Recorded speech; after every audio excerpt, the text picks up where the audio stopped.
Hello, thank you, Doug. Welcome to another in a series of monthly program meetings sponsored by the Woods and Wetlands Group of the Illinois Sierra Club. Our monthly program meetings feature speakers on topics relating to our environment, stewardship, wildlife, nature, public policy, and anything about outdoor activities like hiking and canoeing, bird watching. All our online meetings are free and open to the public, but registration is required. You will find us online at 7 p.m. on the second Sunday of the month.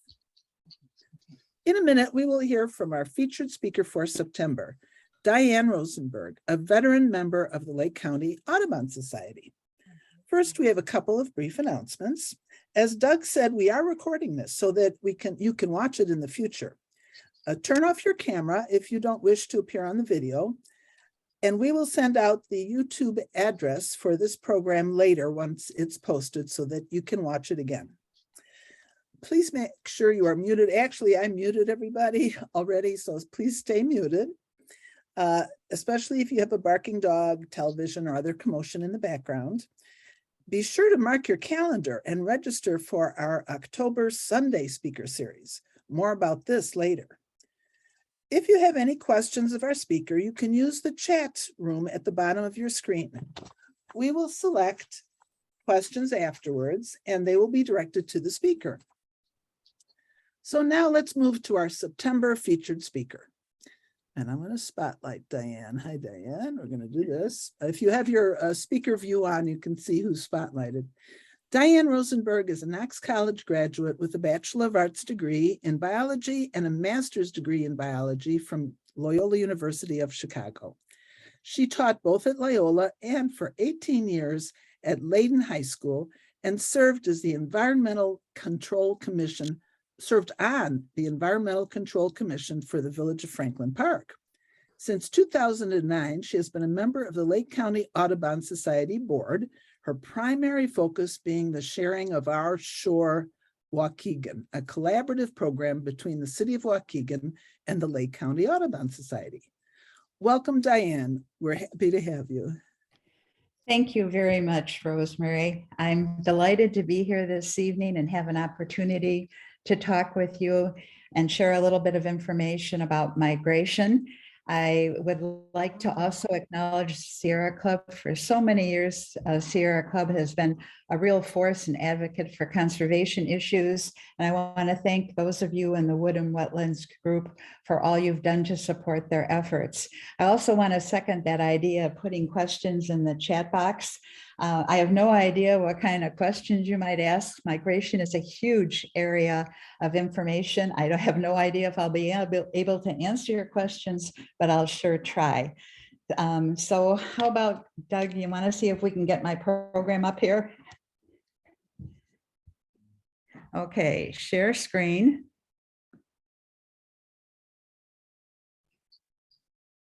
Let's see here.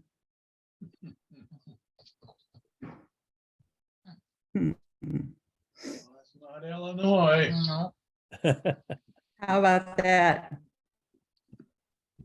That's it. How does it look? You got Yeah. it? That's it. Okay. All right.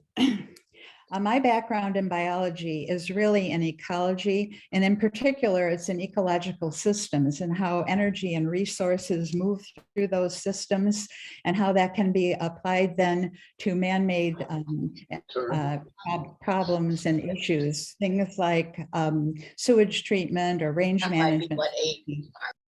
There's some talking in the background. Should that be there? Okay. I think I muted them. Okay, thank you so much. So my background then is in how you would take this information from nature systems and then apply them to issues or problems in the real world, things like sewage treatment or eutrophication or range management, that sort of thing. And if there's one underlying principle in ecology, it's probably that everything is connected to everything else. Just everything is connected to everything else. So in this program today, we're going to focus really on World Migratory Bird Day. It comes up this year on October 8th.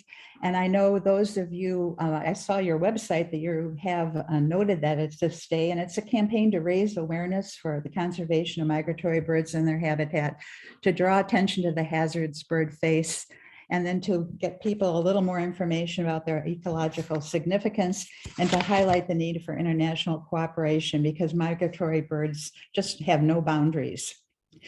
There are really three aims that I have in this program. The first one is just to hopefully, if you're not already amazed at what birds can do, to give you another fact or some other information that allow you to really step back and say, wow, those birds are truly remarkable. The second thing I'd like to accomplish would be to let you know something about the very many hazards and problems that birds face, especially during migration.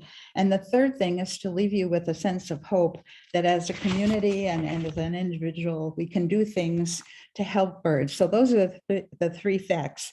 Birds are amazing. Birds have real problems and troubles, and that we can do something to help them. And in this program, we're going to cover kind of 5 basic areas. The 5 areas that you see up here: what is migration? How do birds find their way as they migrate? What are some physical adaptations they have? What drives migration? And what can we do to help them? Well, many species migrate, and an example of monarch butterflies are migrating right now. There are smaller species, microscopic plankton, that migrate vertically in the water. So there are small, very small species that migrate. And of course, there are elephants and zebras. Humans followed herds of animals and hunted them for food and followed plants as they seasonally ripened. And we're just so cut off from the natural world that we forget that we're able to live here where it's cold in the winter by moving oil and generating electricity and moving food and water to where we are. We transport resources to us. In a sense, we do an emigration. We're moving these resources to us, but other species have to move. They have to migrate. They have to go to where those resources that they need, like food and water, they have to go to those places so that they can survive as individuals. And even more importantly, so they can reproduce and the species can survive. When we're talking about migration in this program, we're focusing really on bird migration, and some birds don't migrate at all. They're resident birds, and there's all kind of different migrations. But we're going to be talking here about the regular seasonal movement, often north and south along a flyway. And what you're seeing here is the U.S. waterfall flyway, and the blue is the Mississippi. Well, let me see if I can get rid of this.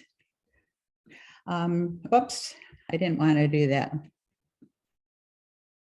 Let me go backward a minute. Sorry about that, everyone.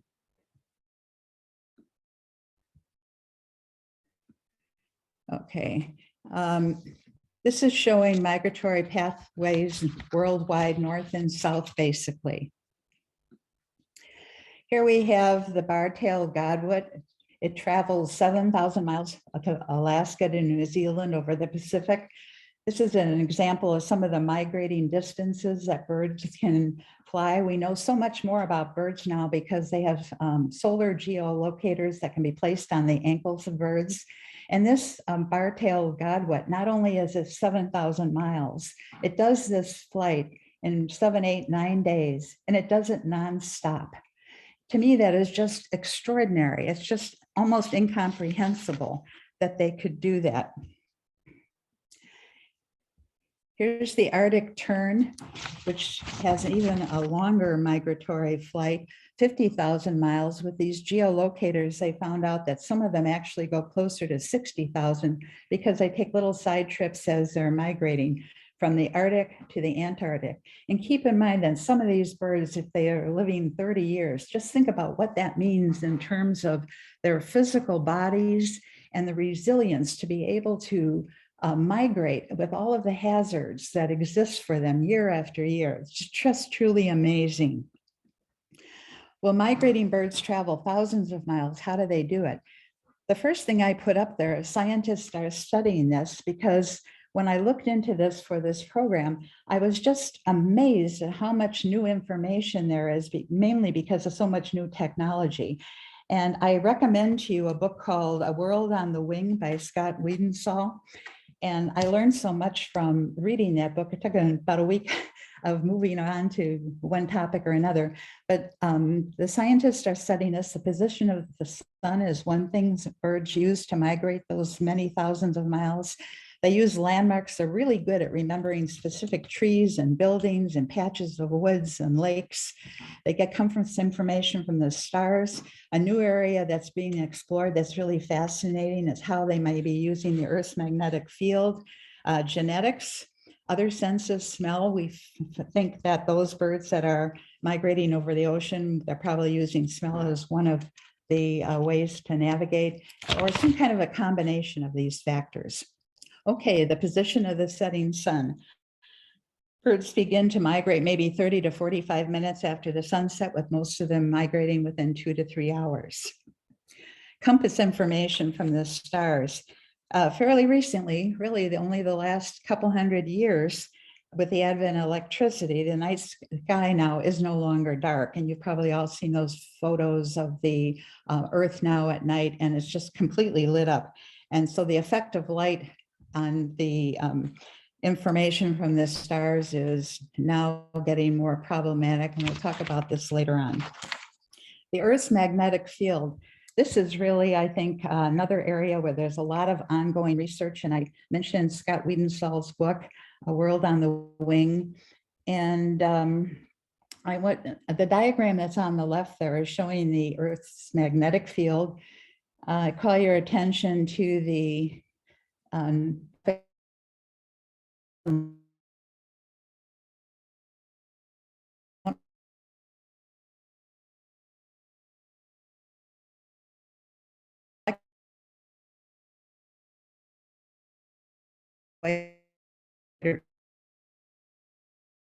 hypothesis is that these subtle changes in the Earth's magnetic field cause a chemical reaction in the proteins in the bird's eye. They're called cryptochromes.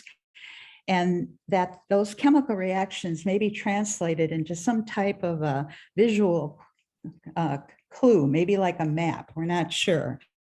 And there's also been new research that birds may use another aspect of the magnetic field called the angle of inclination, or the dip angle. That's the angle between the magnetic field and the Earth's surface. And this information comes from a really interesting study. Maybe some of you read about it. It was in the Science magazine this past spring.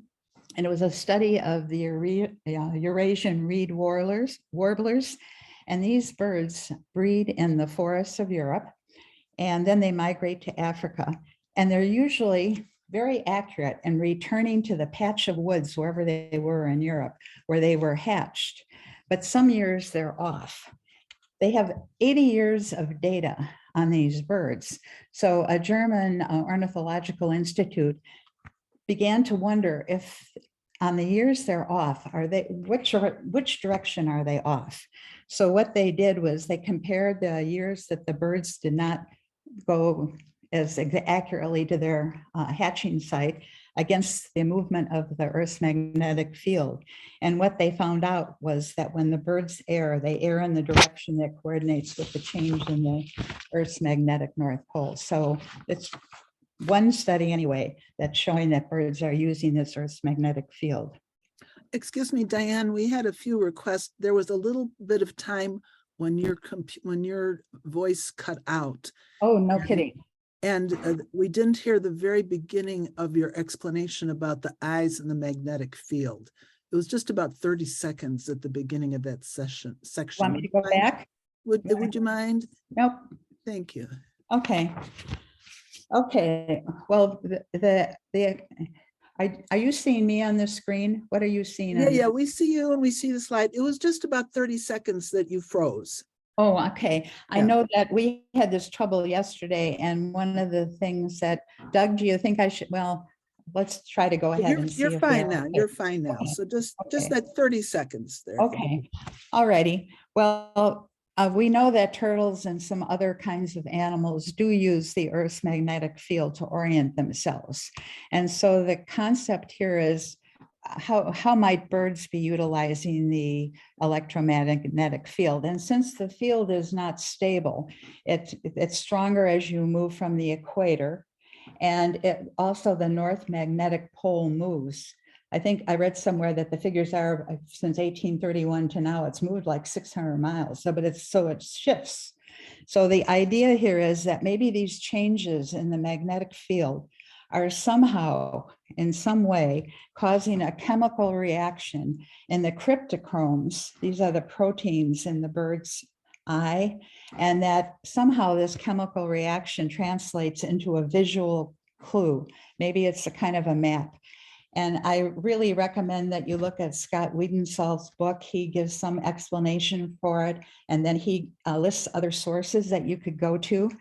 And the other, I don't know if you heard the other part of it, but the other part of the electromagnetic field is the experiment that was done with the Eurasian reed warblers that are usually very, very accurate. When they return from Africa, they nest in Europe, and they're usually very accurate as to where they return. Sometimes they're caught in the same mist nets year after year. And the German scientists began to look at the years where they miss, where they're off, because they had 80 years of data from these banded birds. And they found when the birds miss the location, when they're off in the direction that the North Magnetic Pole has moved. Okay, genetics. Recent work in genetics has shown that species, different populations of the same species, have in their DNA the information to migrate. This is another area that Scott Wiedensal's book really has fascinating information. And these are the physical adaptations for migration. And I just got really so involved in this one, and I don't have time really to talk about them all, but I'm going to just mention a couple. Increased muscle mass. So many of the birds, before they migrate, they put on extra pectoral muscle, heart muscle, and they do this without exercise. And there are so many applications that scientists are looking at.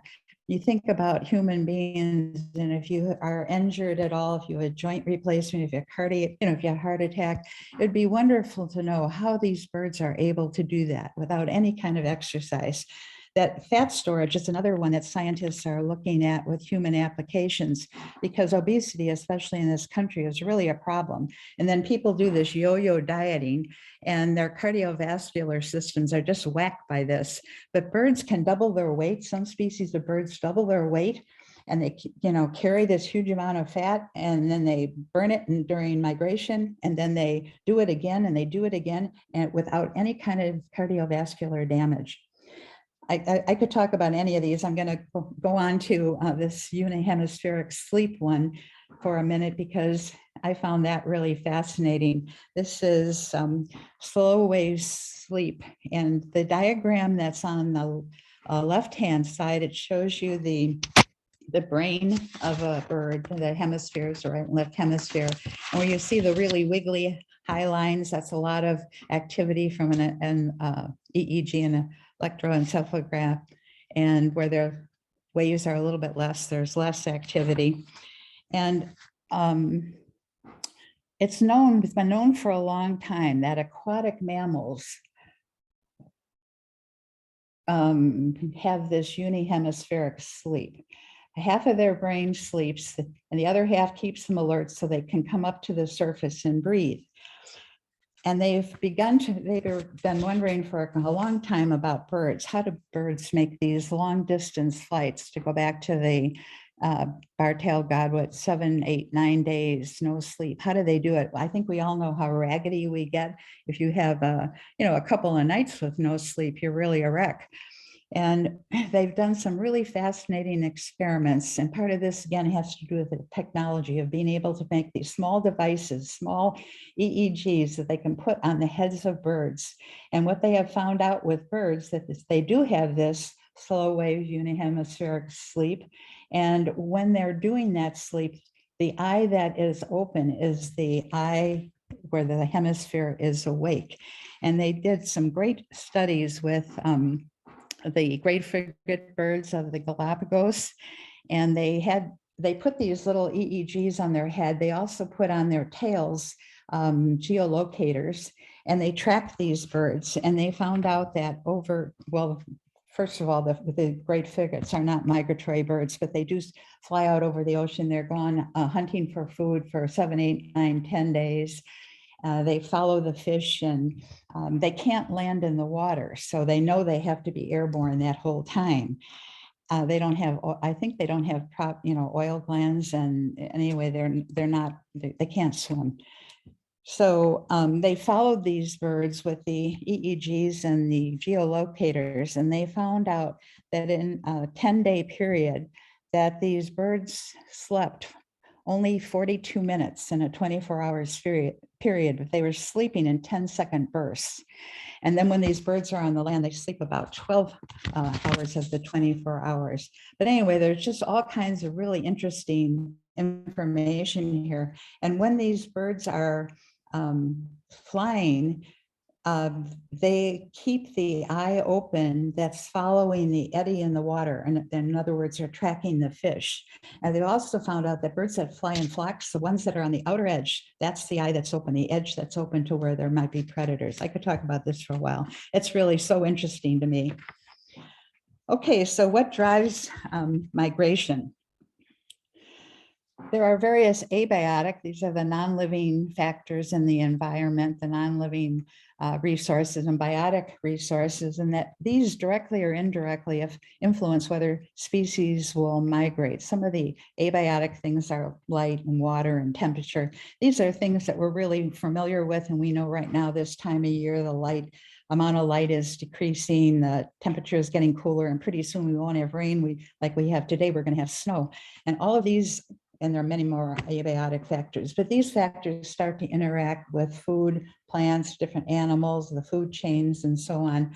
And all of these interactions then determine whether species will migrate. Birds, and you can put any animal in there, migrate from areas of low or decreasing resources to areas of higher increasing resources. And with birds in the spring, when they're migrating to their breeding grounds, two major things they're looking for is food availability for their young and nesting sites.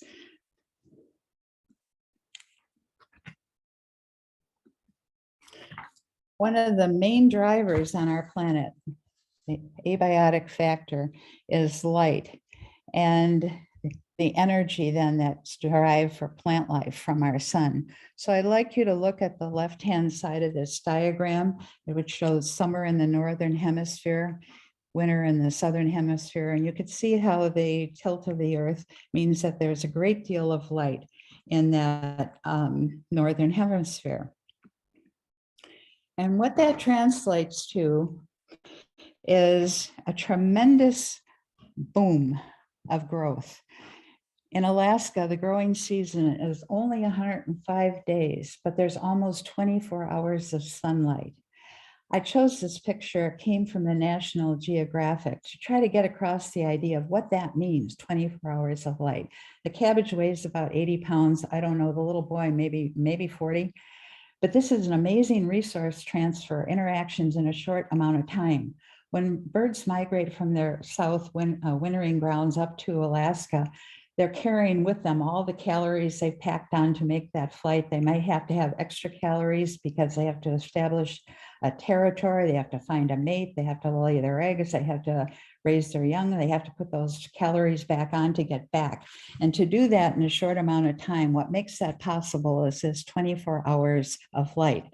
The Arctic tern that we talked about earlier that travels from the Arctic to the Antarctic, right now it's leaving Alaska, the Arctic area, It's been there with this 24 hours of light that allows it to hunt. As the light is decreasing, as winter is coming to the northern part of our world, these birds will no longer be able to see to catch fish or crustaceans. They're starting to migrate back down to the Antarctic, where they'll be able then to live in sunshine again. So they're chasing the sunlight. Well, many species of birds migrate, and these next slides, I'm just going to show you a few of them that migrate through or breed in Lake County. There are around 300 different species of birds in Lake County, and I really invite you to go to the Lake County Audubon website and click on bird walks, because we have so many walks coming up, and we have people who are just amazing birders. And I've learned so much from them. They have an incredible ability to spot birds and ID those birds, and they're just happy to work with you. So, I just urge you to go to our website, sign up for one of the bird walks. Migration is going on now, and it's a good time to walk. So here are some of the birds that I've been especially enjoyed seeing. Sandhill cranes, warblers, hummingbirds, indigo buntings. This is one of my favorite ones. Eastern bluebird, the black crowned night heron, piping plovers. And now we're going to go on to the other area that I wanted to spend some time on. This has to do with threats and hazards that birds face. Overall, all birds, whether they migrate or not, the greatest single threat to them is habitat loss. And birds that migrate have like a triple threat. They have habitat in their breeding ground, their stopover sites, and their wintering grounds. Well, what can you do? First of all, you can support conservation efforts worldwide. They're necessary to do this all over the world. These birds migrate all over. The other thing you can do is you can plant native species. This, I think it's October 2nd at Ryerson Woods. The Lake County Forest Preserve District is having a native plant sale. There will be selling shrubs and trees. You can go to their website and you'll find that they have a lot of information. You can advice as to what to buy, advice as how to plant. So that's one concrete thing that you can do. The second greatest overall threat to all birds are domestic cats. And I've had cats, and I'm sure many of you have had cats. They are great pets, but domestic cats kill 2.4 billion birds a year, and most of them are songbirds. In addition to that, the problem is that these cats, just by their presence, reduce the health of birds. Their energy is dissipated worrying about where these cats might be, and it decreases their nest success.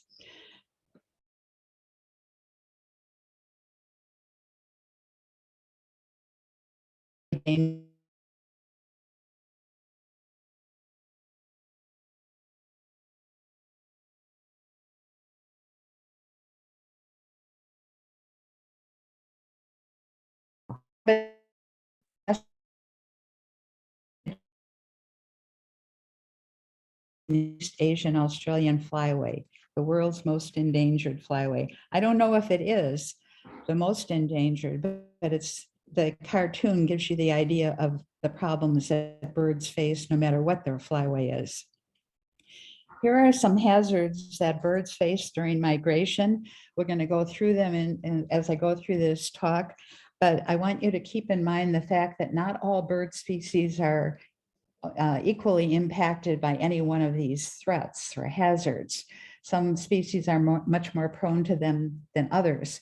And keeping that in mind, anything that we can do to mitigate any one of these is a help. In addition to what I put up here, you have to keep in mind that when birds are migrating, they face dehydration, starvation, and predation. So it's really, really difficult. Lights out at night. I chose this photo in particular because it gives you a really good, I think, visualization of how night light is distracting. Most of our cities are built on waterways, and you have the double reflections of buildings, lights in the water.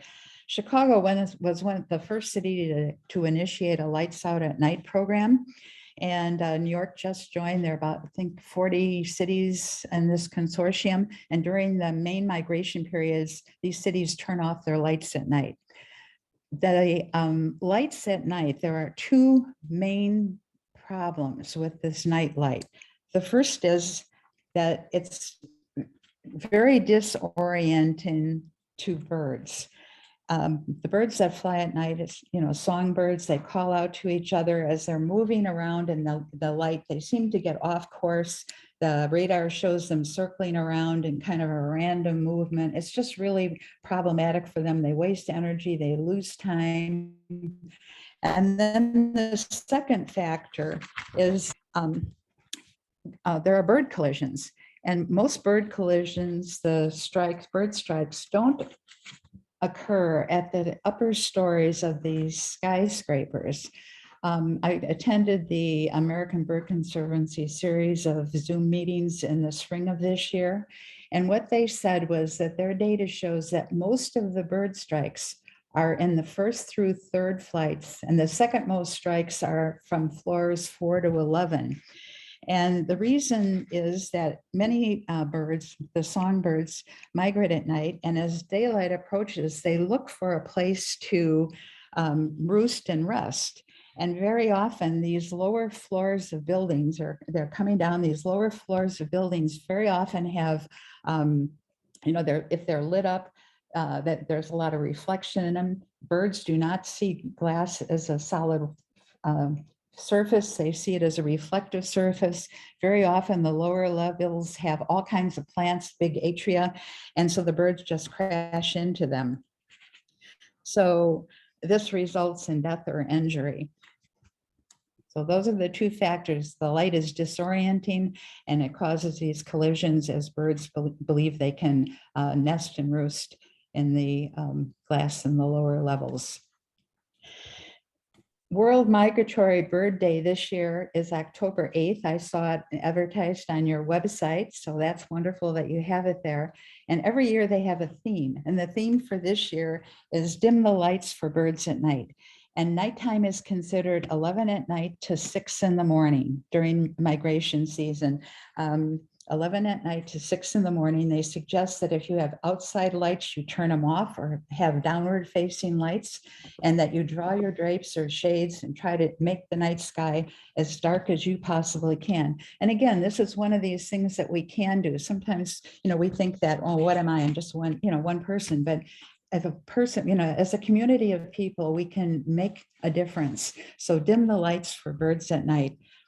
Migratory season, by the way, is considered for the spring migration mid-March to the end of May, and the fall migration is considered mid-August through mid-November. Okay, here is really a staggering number. 100 billion plus birds per year in the United States killed by window collisions. This is just heartbreaking to think about. But again, there's something we can do here, because of that 100 billion, the estimate is that half of that number are killed by colliding and crashing into our home windows. So here are some things that we can, do. I call your attention to the bottom right for help, the abcbirds.org. This list I took from listening to their conferences, and you can go to their website and click on any of these, and they'll immediately send you information to another, to link, and you can get information on any one of these things. They also have links to products that you can buy. Decals are something I think a lot of us have, through the years, been putting up all kinds of stickers on our windows. The suggested distance is 2 by 2 inches, and that you put these things on the exterior of your windows so that the inside reflection is cut down. They suggest when you get to the smaller size that they're suggesting now, 2 by 2 inches. By the way, I think the number that I remember was about 4-inch spaces, and I remember putting up silhouettes of birds, and I always paid attention to the pattern. the bird pays attention to the space. And what they found out is that the smallest songbirds and hummingbirds can't be stopped unless you have a space that's, that 2 by 2. And they're looking for the space that they can fly through. So when you get to a 2 by 2 space, some of these dot patterns, and I'll show you a slide later that shows you this dot pattern, they're running vertically or horizontally or in an angle. Another thing you can do in something, this is a fun family project, is during migration season, just paint your windows with tempera paint, whatever design you'd like. If you're really desperate and don't want to do anything else, you can take sticky notes or soap and make, dots or whatever you want, squiggly lines, whatever you want to on your windows. You can use film or shades to stop birds, screens, nettings, string rope. There's all kinds of bird-friendly glass out there. It's expensive. If you're doing new construction, I think that's a good way to go. And the price is coming down because more and more people are using it. And again, I mentioned before the downward facing lights or dimming your lights or reducing your light use by drawing shades and so on during migration. This is showing you here this decals that are two inches by 2 inches apart. On the left, this is what I tried this last year. I got, I'm not going to, this is a product, I feel kind of funny mentioning this, but I went to that ABC Bird and I tried a product I never tried before. It's called Feather Friendly. It's window collision tape. It creates the same kind of a pattern that you're seeing here. It's trying to get something that's 2 by 2 inches and some kind of a regular pattern. This is just a tape that you can stick on your windows. And I've washed my windows at least once since then. And they've these little dots. The dots are about a 1/4 inch in diameter. They stay on. The other photo you see on the right is a before picture. Before the window was treated, you can see the reflection to a bird. That means I can, whoops, just fly through. And then after treatment, it looks opaque. Same thing with the inside. You can see from the inside out. From the outside, you can't see in. I don't know if this will help you, but it really helped me. On one of the conferences I attended, they suggested that you prioritize your windows. When I heard that 2 by 2 inch, and I thought about all the windows I had, frankly, I just was overwhelmed. And then I was given this piece of advice: prioritize your windows. First, put decals or whatever you're going to put, stickies or soap, on windows where you've had past collision. Second, put these decals on windows where you have reflections of skies or trees. Or third, put them windows that are near your feeders or water. And when I did this, I found out that I wound up in my house anyway with 2 sets of sliders and 3 windows, which was something that was doable. So I just suggest that as something that maybe would help you like it helped me. Weather, here's another thing that is a problem. When birds begin their migration, they take off, the winds are favorable, the temperature is usually great, but the longer their migratory flights are, the more likely it is that they're going to wind up in some bad weather. One of the things that I think is just terrific, and I suggest that you just, Google, if you don't already know it, birdcast.com, and this is radar-based information that's been developed by the Cornell Lab of Ornithology. And the radar gives you just put in your county, like Lake County I was putting in last night. And you'll find the radar will tell you the number of birds, the direction that they're moving, the altitude, the speed, and then the species that are migrating. I know last night I went out and I think the count was something like 740,000 something birds.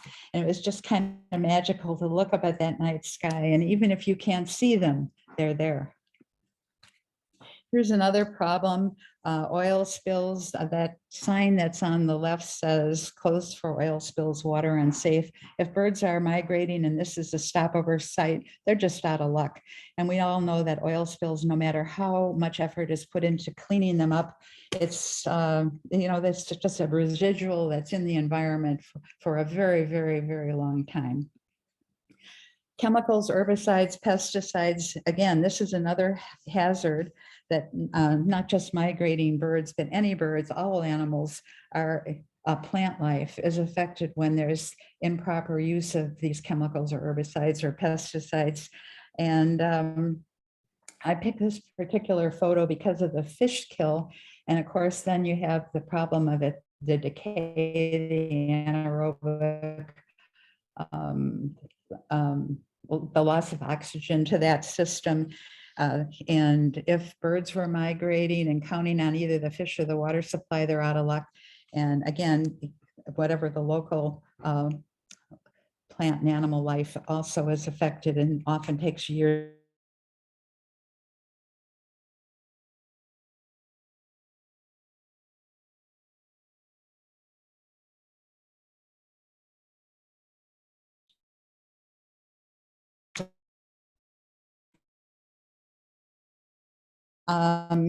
You've probably seen photos like this one on the lower left. This was taken many, many years ago when there was unregulated hunting. It just threatened to decimate wildlife. So maybe really driven by hunters, the US duck stamp program was developed, and 98% of every dollar goes toward management of the land or waterfall habitat in some way. This is National Audubon and other ornithological organizations have been doing so much work recently, and they know that climate change is affecting birds now. And of course, as we move on, the effects of climate change are going to continue to increase. So this is their prediction of change in the range of the Baltimore Oriole from 2000 to 2080. The yellow is this summer range moving further north, and the blue is the winter range moving further north. Wind farms. This is a good example of how everything is connected to everything else, and we really don't have enough information to make good decisions. The wind turbines are another hazard for migrating birds. We know that climate change for sure is going to change the world for birds and kill some of them. And we also know that wind turbines are going to kill some of them. So we're kind of in this dilemma of one way or another, it's going to be a trade-off.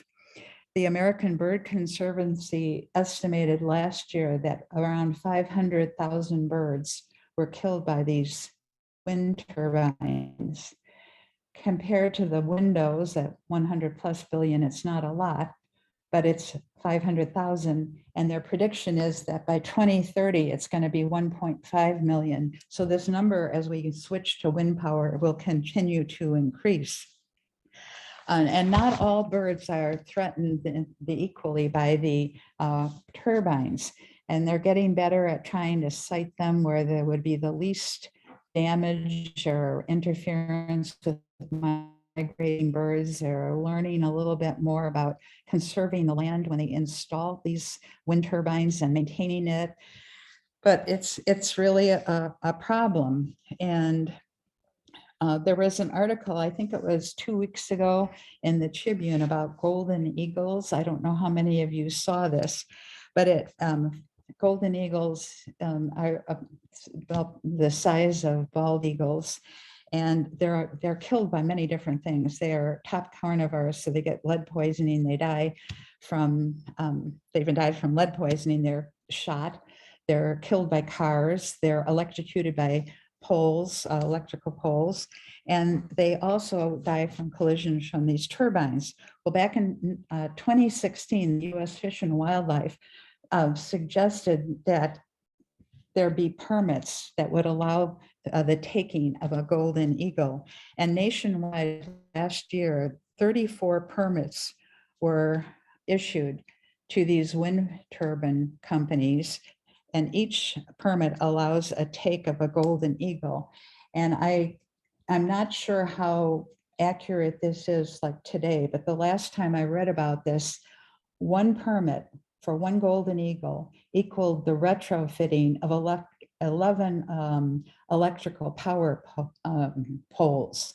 So that was the equation. So again, this isn't a perfect world. It's just trying to mitigate in some way the damage and the deaths of birds from the wind farms.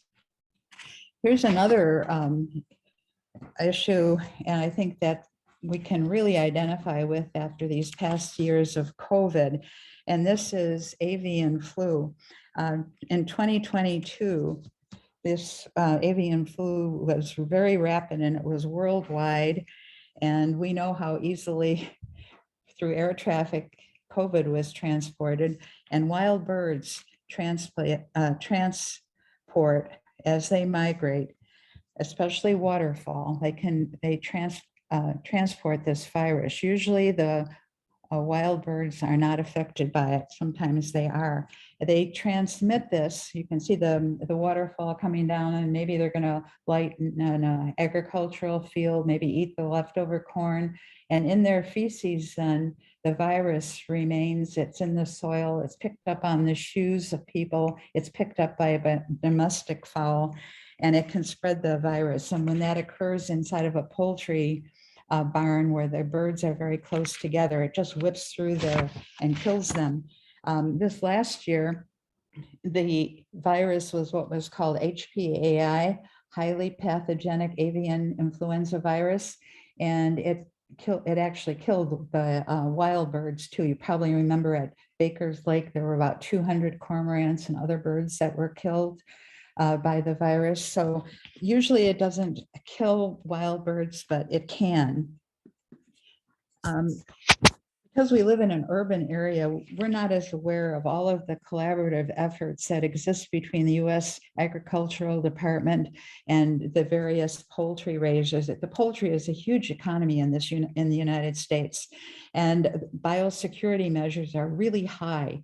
When a poultry raiser thinks they've got a problem, right away they contact the agriculture department. Samples are taken, and the only thing they can do to stop the spread of the virus is to euthanize the entire flock.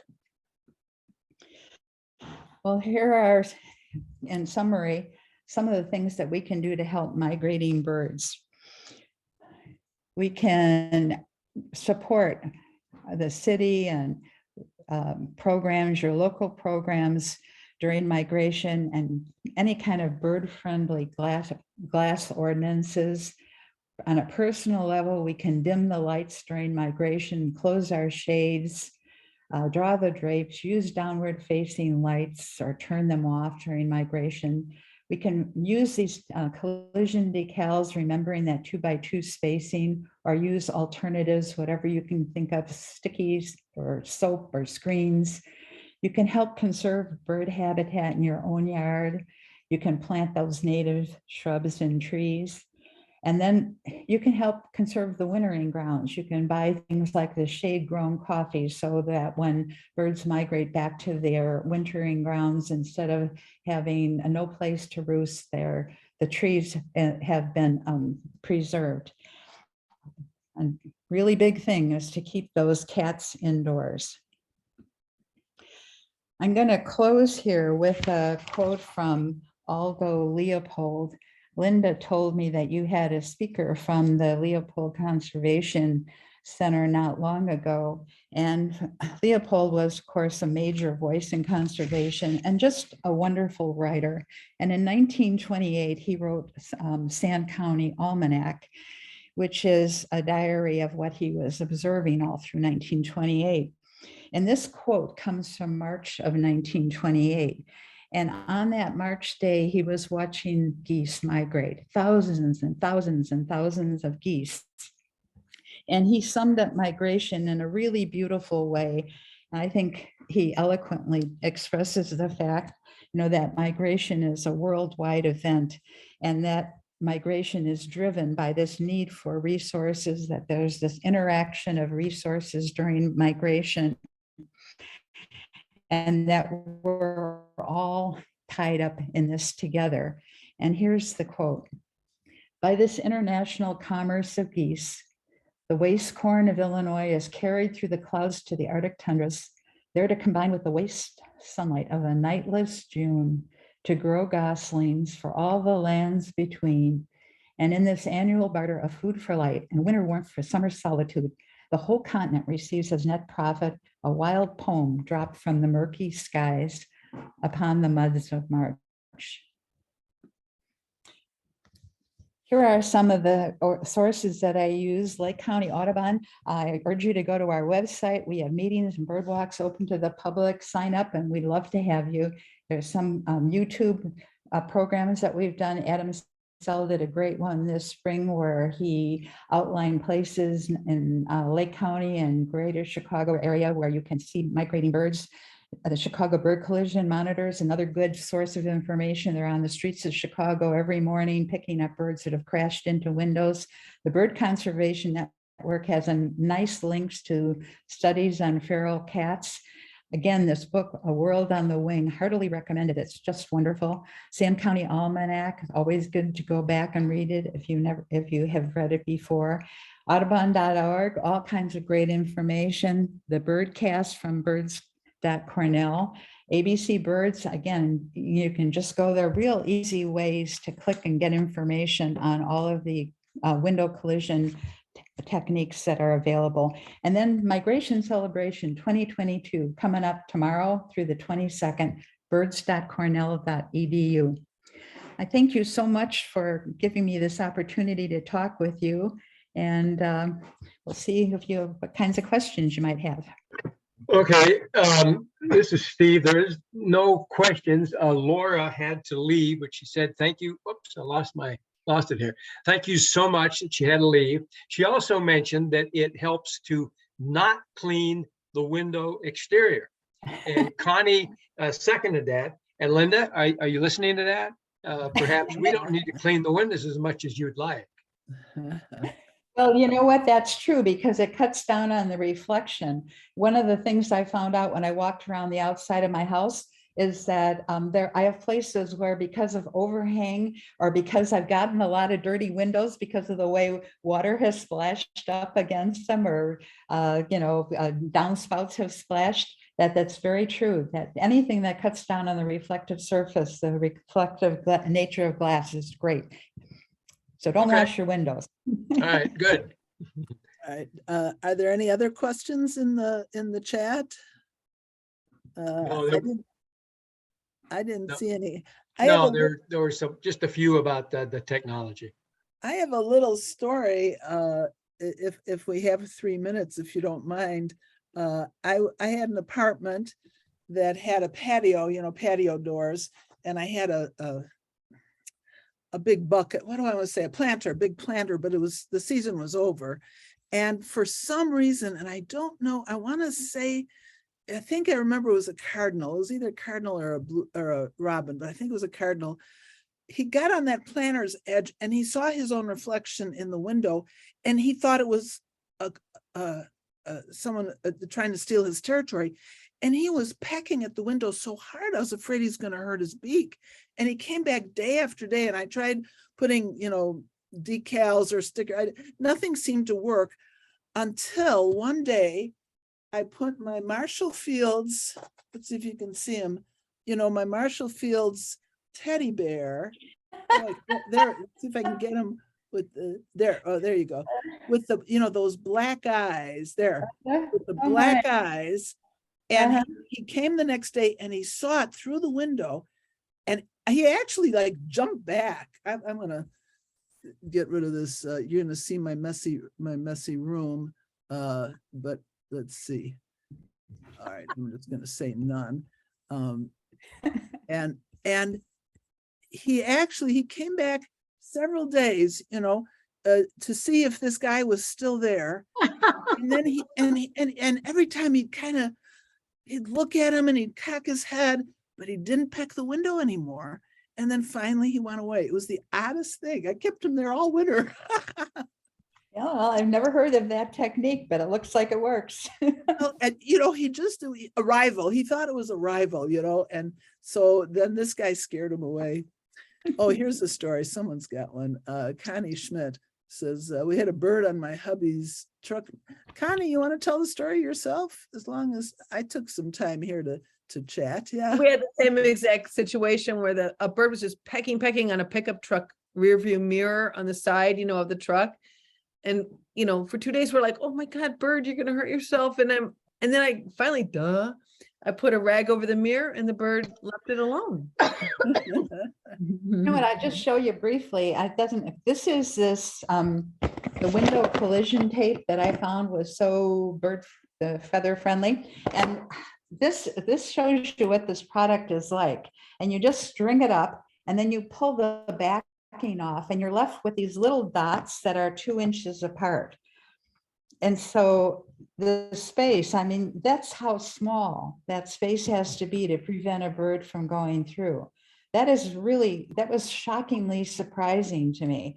And to try to put up any kind of decal, that's why I found this to be so handy. You know, you stick it at the top and run it down. So I do recommend it. I don't remember how much it cost, but frankly, it got to the point where I was trying to stick these other things up there and I decided it was worth it. How Thank about you. those? I'm How going to turn about this those over to Linda to close out the program, and Sure. we've gotten a lot of Um, compliments. We have gotten all the questions. Is that right, Steve? Yeah, it was just one. How about the little silhouettes of hawks? Do those do any good? Well, I've heard that, you know, the thing to keep in, are you referring to the fact that the shape of the hawk might be? Right, it's just a silhouette of the hawk. Yeah, I'm not sure about that, but the problem is that you still have, if you have next to it any space that the bird could fly through that's bigger than that, you know, a couple of inches, they're going to go for it. That's Okay. why I gave up on those silhouettes, because, you know, first of all, it's hard to place them so that because of the way they're set with their wings, so that Sure. you're cutting down that space in between. It was just a nightmare. I couldn't figure Okay. out how to do it. The dots just worked easier. Okay, thank you. Diane, this has been wonderful, but I want to, before I go on and finish, I want to just verify that anyone can, did you indicate that anyone can go to your Lake County Audubon and sign up for the bird watching? You don't have to be a member? Absolutely. You don't have to be a member for attending our meetings. They're held on the first Monday of every month. The coming up in October will be the first one. You go to our website, you can go to the meetings and the bird walks. We ask you if you can to sign up so we have an idea of how many people are there. So if we have to divide into a couple groups, there are enough people to do that. And also if you needed binoculars or something like that, it would be, you could request that. So thank you for clarifying that. Yes. My bird clock is speaking. It must be 8 o'clock. At any rate, thank you so much. It sounds sort of like the same thing we have. Anybody's welcome at these talks. And this has been another in a series of popular family-oriented events that explore the environmental history, opportunities, fun, and challenges of the land we call home. These monthly programs are sponsored by Woods and Wetlands and the local Lake County and the environs. Doug already told you where we are.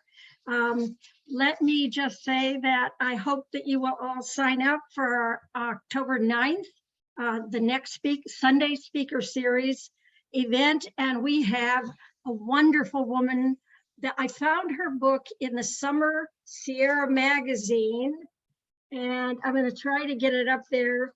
You can't see it. I can't manipulate it. It's called Water Always Wins, Thriving in an Age of Drought and Deluge. Is that ever topical? The lady is Erica Guys. She's an independent environmental writer, journalist, and also a National Geographic explorer. She has traveled the world and explored how we are handling our water. She's going to tell us how we need to slow water down to solve these problems. In November, I am so excited to report that we have a gentleman by the name of Grant Sticklemeyer, who is the executive director of the International Wolf Center in Minneapolis and Duluth, who is going to come and share with us about the natural history, habitats, and the issues that this apex predator is having. This is, the wolves have been a passion of mine. Every year I threaten to quit my job and go work for the wolves. And so I'm so happy to have him coming. And finally, a little commercial to become a member of the Sierra Club. If you live in Lake County, Illinois, or a few of the suburbs, you can go online and just Google sierraclub.org, click join for a small fee. You can join the people who are working to make our world, our natural world, our earth a better place.